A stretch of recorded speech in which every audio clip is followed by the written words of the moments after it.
Good morning all of you. आज हम video number 49 देखेंगे। Today present this video number 49 book है आपकी micro economics class 11 subject economics chapter number 4 elasticity of demand. Topic है आपका degree of elasticity of demand. हम previous video में हम 5 डिग्री को एक्सप्लेन कर चुके हैं। पैरेलल आपको बता देता हूं, parallel of x axis, flat earth, rectangular hyperbola और स्टेपर्स और पैरेलल वाई एक्सिस।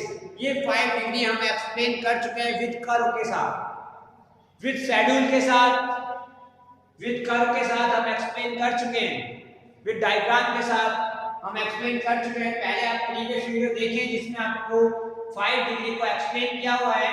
ये चैप्टर ज़्यादा बड़ा नहीं है, बहुत छोटा चैप्टर्स है।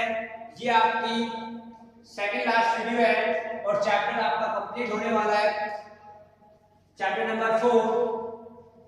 तो देखिए बेटा, parallel of Y axis, parallel of Y axis मैंने आपको बताया था ED equal to infinity. Parallel of Y axis में मैंने आपको बताया था कि क्या बताया था, ED इक्वल टू इंफिनिटी बताया था ना मैंने आपको, जिसमें क्या प्राइस तो क्या रहेगा कांस्टेंट, जिसमें क्या होगा प्राइस तो रहता था कांस्टेंट और आपकी क्वांटिटी बढ़ती थी। प्राइस कांस्टेंट था और आपकी क्वांटिटी बढ़ती थी। सेकंड आपको दिख रहा है फ्लैटर, सेकंड आपको दिख रहा है फ्लैटर। फ्लैटर में मैंने आपको बताया था ED मोर देन 1, बताया था ना मैंने आपको ED मोर देन है 1 से, ED मोर देन है 1 से बताया था, जिसको आपने बोला था हाई इलास्टिसिटी ऑफ डिमांड, जिसको हम फ्लैटर बोलते हैं, जिसको हम फ्लैटर के डो से देखते हैं। ठीक है, ये देखो फ्लैटर लिखा हुआ है, फ्लैटर जिसको ED मोर देन 1, ठीक है, जिसमें मैंने आपको बताया था कि आपका प्राइस जब प्राइस 20 था तो आपकी डिमांड भी 100 थी, और जब आपका प्राइस 10 हुआ, प्राइस 10% घट गया तो आपका प्राइस घटने के बाद आपकी डिमांड बढ़ गई। इसमें क्या था कि जब भी आपका प्राइस घटेगा तो डिमांड बढ़ जाती थी। Highly elasticity of demand ED more than 1। अब उसके बाद मैंने आपको बताया था rectangular hyperbola, rectangular hyperbola ED equal 1, ED equal 1 दिख रहा है। ये जो मैंने आपको शेप बनाई है ये 5 डिग्री की है, ये जो मैंने आपको शेप दिखा रखी है ये 5 डिग्री को मैंने कंबाइन कर दिया, 5 डिग्री को कंबाइन कर दिया। लेकिन मैंने आपको विद एक्सप्लेन से, विद कर्व से, विद शेड्यूल से मैंने आपको प्रीवियस वीडियो में आपको अलग अलग आपको बता रखी है डिग्री। तो आप पहले प्रीवियस वीडियो जरूर देखें और फिर वीडियो नंबर 49 को सीन करें। यदि आप प्रीवियस वीडियो नहीं देखेंगे और सीरियल वाइज नहीं देखेंगे तो ये टॉपिक समझ में नहीं आएगा, ये डिग्री समझ में नहीं आएगी। इसलिए आप पहले प्रीवियस वीडियो देखें और फिर वीडियो नंबर 49 को सीन करें। ठीक है, इसके बाद मैंने आपको बताया था रेक्टेंगुलर हाइपरबोला, जिसमें मैंने आपको ये बताया था कि इक्वल होती है, बताया था ना मैंने आपको, जिसको हम बोलते हैं यूनिटरी इलास्टिसिटी की डिमांड, यूनिटरी इलास्टिसिटी की डिमांड, जिसको रेक्टेंगुलर हाइपरबोला, ये एक मैथ का वर्ड है हाइपरबोला, रेक्टेंगुलर हाइपरबोला, जो इस शेप में होता था, जिसमें आपका प्राइस घटता था तो डिमांड भी बढ़ती थी। ED इक्वल टू 1, ठीक है, क्लियर है। फिर आता है आपका स्टीपर, स्टीपर मतलब ED less than 1, ED less than 1, less than elasticity of demand, जिसको हम बोलते थे, इसको more than elasticity of demand बोलते थे और इसको less than elasticity of demand बोला जाता था। ठीक है, ये मैंने आपको बताया था, जिसमें आपका प्राइस जब घटा तो आपकी डिमांड बढ़ रही थी, लेस देन, ठीक है, जिसको आप लेस इलास्टिसिटी ऑफ डिमांड भी बोलते थे।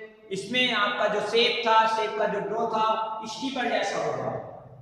ठीक है, ये मोर देन फ्लैट अर्थ है, ये लेस देन इलास्टिसिटी है, ये इलास्टिसिटी मोर देन है, ये लेस देन है, ये इक्वलनेस है, ये आपका पैरेलल साइड मतलब पैरेलल ऑफ एक्स एक्सिस जिसमें आपका प्राइस कांस्टेंट रहेगा, सिर्फ डिमांड क्वांटिटी बढ़ेगी।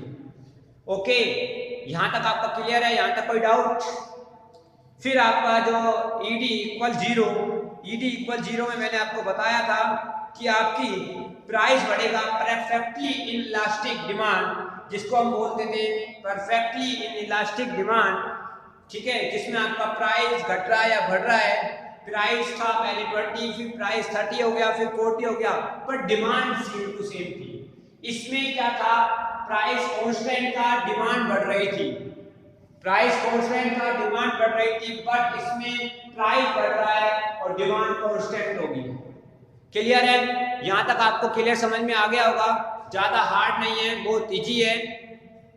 मैं फिर आपसे समझा देता हूं, ये आपका y एक्सिस होता है, ये आपका x एक्सिस होता है, ठीक है।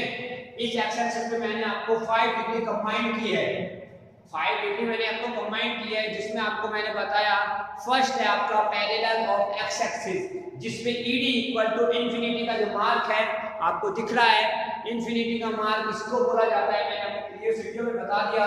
इंफिनिटी का मतलब यहाँ पे प्राइस तो कांस्टेंट रहेगा, सिर्फ डिमांड का बढ़ेगा या घटेगा, ठीक है। उसके बाद आता है more than elasticity of demand flatter, जिसको ईडी मोर देन 1 बोला जाता है, जिसको आप फिलेटर के ड्रॉ का होगा।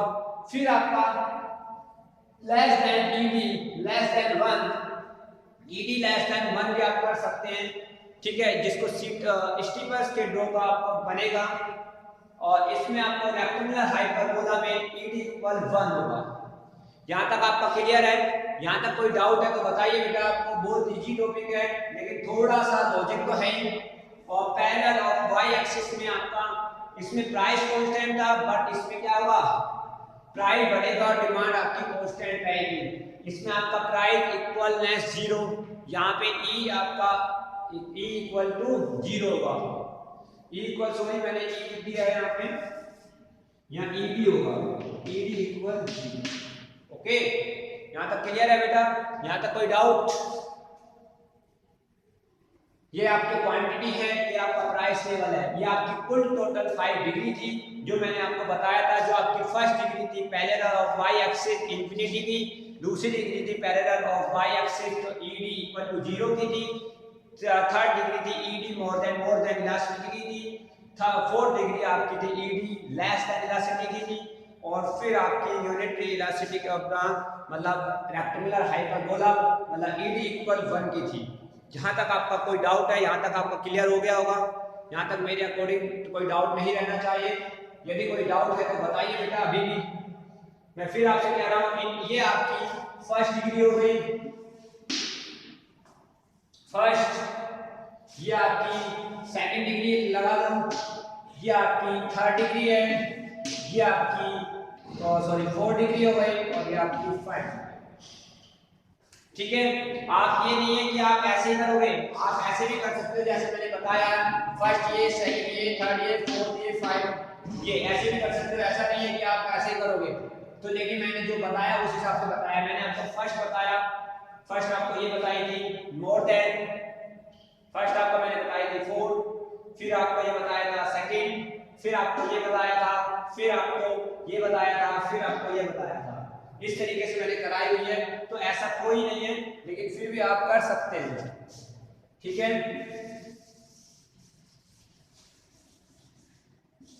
यहां तक आपको क्लियर हो गया होगा? यहां तक कोई डाउट? तो यहां तक का बेटा स्क्रीनशॉट ले लीजिए, यहां तक आप स्क्रीनशॉट ले लीजिए, और कोई डाउट है तो क्लियर कीजिए। बेटा अभी तक जो आपको वीडियो मैंने अभी तक आपको 49 वीडियो तक कंप्लीट करा चुका हूँ, फर्स्ट, सेकंड, थर्ड और फोर्थ चैप्टर तक। 4 चैप्टर रनिंग पे हैं, और 4 चैप्टर के आप नोट्स बनाइए, और कोई भी डाउट है तो क्लियर कीजिए, क्योंकि आप जब तक डाउट क्लियर नहीं करेंगे तो इकोनॉमिक सब्जेक्ट आपको बिल्कुल क्लियर समझ में नहीं आएगा। इसलिए अपने डाउट या क्लियर कीजिए, या आप कमेंट बॉक्स में लिखिए। देखो, जो भी आप जिस तरीके से आप अपने डाउट क्लियर कर सकते हो वो कीजिए, लेकिन आप जरूर कीजिए, क्योंकि डाउट रहेगा तो आपको प्रॉब्लम आएगी। क्लियर?